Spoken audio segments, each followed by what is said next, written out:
The Prime Minister's decision to impose VAT on independent schools strips hard-working families of the choice for what is best for their children, while risking job losses for teachers, increasing class sizes, and squeezing state school resources to their absolute limit.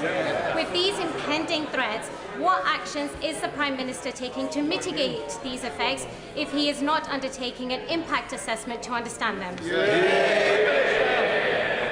Look, I do understand that many parents across the country save hard to be able to send their children to private school because they have aspiration for their children. So does every parent who sends their children to a state school. And the problem we have is we don't have enough teachers in key subjects in our state secondary school. Now, the party opposite may be prepared to tolerate that. I'm not. And that's why we've made this change to fund 6,500 teachers. The Labour Party is in crisis, and it's all because of Keir Starmer. His own deputies began to speak out against him. How did we get to this kind of life? From his failed bid to lead Badenoch to the controversial schools bill and Heathrow policy, Starmer has been digging a hole for himself. And Trump's speech was the final blow that finally undermined him.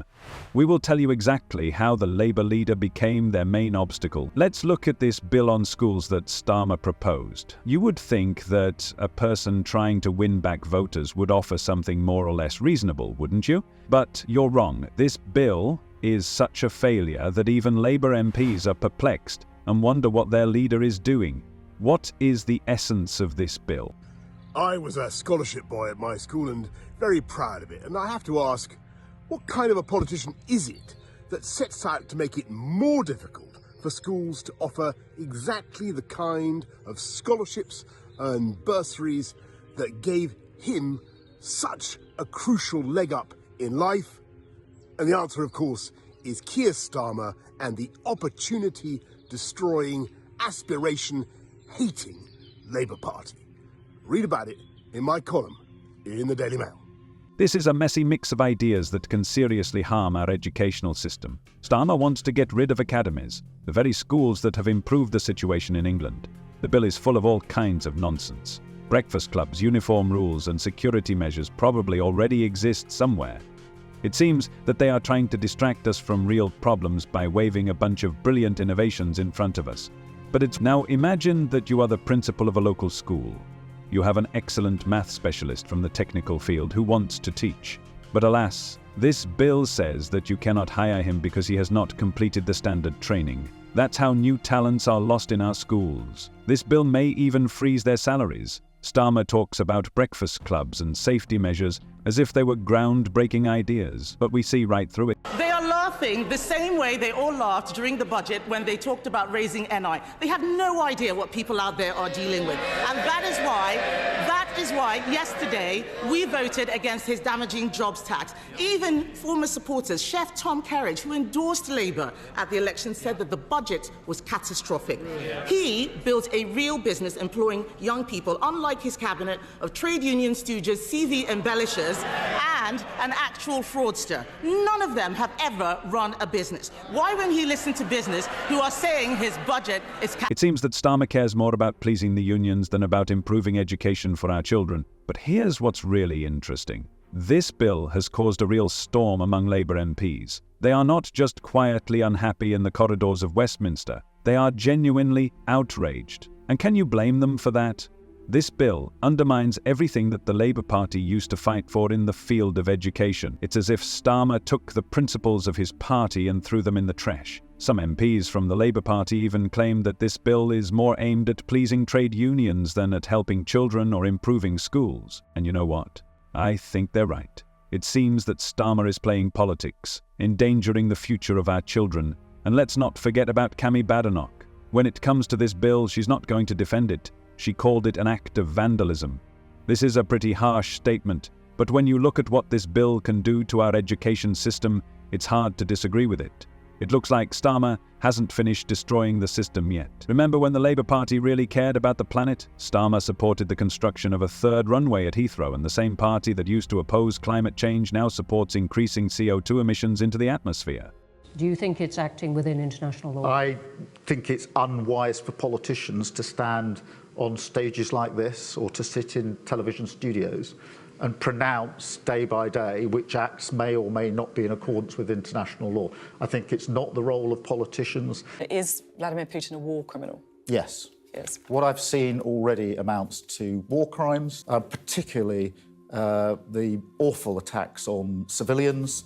And I think it's very important that he's held to account and is responsible. And all those that are acting with him know that they too will be held to account.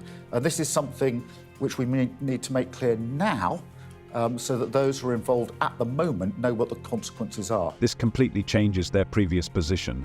The expansion of Heathrow Airport will result in an additional 700,000 tons of CO2 emissions per year. Starmer is not against this, putting economic interests above environmental protection. But what kind of economy will we have if we continue to pollute the planet? Labour MPs are furious. One of them said that this decision is a slap in the face for those who are fighting for climate justice and a sustainable future. Strong words from your own team, Starmer. The Green Party is holding an open day, claiming that Starmer has lost all credibility on environmental issues. How can Labour be taken seriously now in the context of climate change? The potential consequences of this expansion are obvious. We're talking about increased air pollution, increased noise for local residents, and a major blow to the UK's carbon reduction targets. Imagine the impact this will have on local wildlife, as habitats will be destroyed and migration routes disrupted. The long-term effects on public health can be severe, leading to an increase in respiratory diseases and other pollution illnesses. At the weekend, I took a microphone and a camera to a high street, and I spoke to a load of pensioners that, you know, some voted Labour, some didn't. But the anger out there is so high. They cannot believe what this government is doing. The optics is terrible. They are living the high life. Keir Starmer has had more freebies than any other MP over the last 5 years. I mean, after what he said in interviews and in Parliament, this is the biggest hypocrite in politics. It's such a bad look. And they are so out of touch with the normal people of this country. And I would have thought that they would have given it a year or so, you know, before they decided to act like this. But it's after weeks. They've got no shame. Starmer has managed to create such chaos that even his own shadow cabinet is starting to fall apart. Some of his best employees are threatening to resign over the Heathrow disaster. The leader of the opposition can't even handle his own office. A real political catastrophe is unfolding before our eyes. I wonder what he's thinking right now. He has angered environmentalists, his own members of parliament, and probably a significant portion of Labour voters who care about the fate of the planet. All these speeches about climate change, all these promises of a greener future, seem to have just been thrown out the window as soon as there was a chance to please big business. He seems to have forgotten that it really matters to voters whether they have a planet to live on. Starmer is trying to present this as an economic breakthrough, as if increasing the number of flights and pollution will somehow solve all our problems. Doesn't he notice that we are in the midst of a climate crisis? Or does he just not care? Just getting back to this defence budget, Starmer knew he wasn't going to put that up. I don't care what anyone says. He will have predicted, he'll have enough experts whispering in his ear saying this is the situation. He more than implied that, you know, the defence departments were going to get a fair share of money. They were going to be up in the ante. There was going to be new investment with them, bearing in mind the decline they've been in for the last 12 years or so, and it ain't going to happen. And you know what? He knew it wasn't going to happen. That almost verges on lies. In any case, this is a betrayal of everyone who has ever taken Labour's environmental promises seriously. And you know what's really important to Starmer? He's still trying to claim that the Labour Party cares about the environment. I'm sorry, but you can't claim to be a champion against climate change by supporting something that will emit 700,000 additional tons of CO2 per year.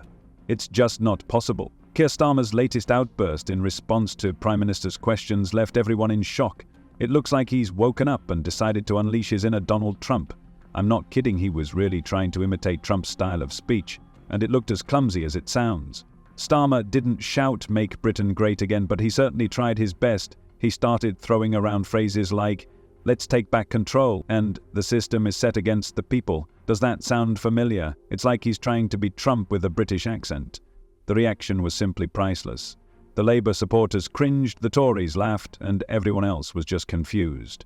Share your thoughts in the comments. See you later.